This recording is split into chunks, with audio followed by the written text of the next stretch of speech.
biodiversité et ressources naturelles. Grâce à la diversité de ses paysages, massifs montagneux, grands fleuves et zones humides, la région Auvergne-Rhône-Alpes présente une grande richesse de milieux et d'espèces. Néanmoins, cette biodiversité s'érode dans notre région comme à l'échelle nationale et mondiale. Le constat est sans appel.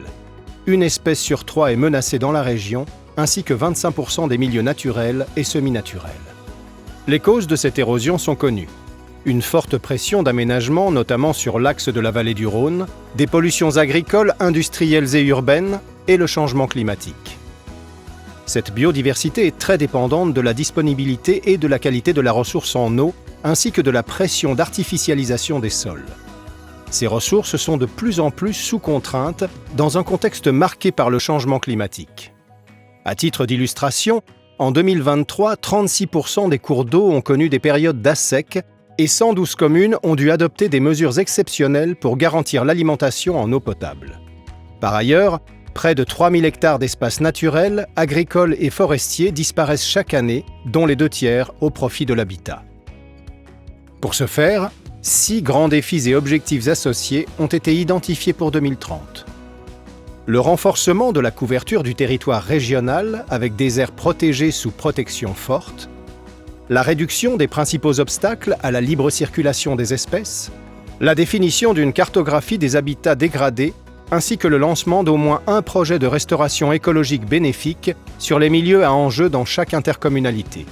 La co-construction et l'application collective d'un plan de gestion durable des ressources en eau pour chaque bassin versant en région. L'accompagnement de l'évolution des activités sur les aires d'alimentation des captages pour restaurer et préserver la qualité de l'eau. La mise en place d'un accompagnement des acteurs locaux pour encourager la création de modèles d'aménagement plus économes en termes d'espaces fonciers utilisés. Pour atteindre ces objectifs ambitieux et nécessaires, des initiatives concrètes sont déployées sur tout le territoire. Parmi les actions concernant la biodiversité, on retrouve par exemple la création de 50 espaces protégés sous protection forte, la restauration d'un corridor écologique majeur, ou la mise en œuvre d'un projet de restauration écologique dans chaque intercommunalité.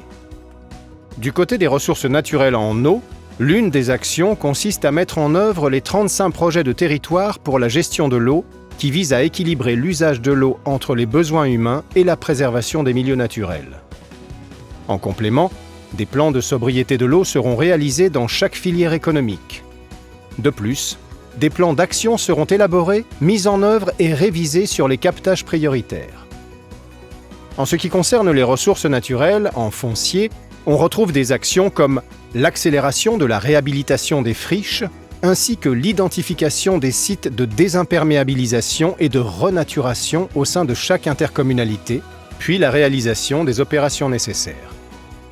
À travers ce volet, les acteurs de la région s'engagent à protéger la faune et la flore, restaurer et valoriser les espaces naturels et promouvoir une gestion durable des ressources.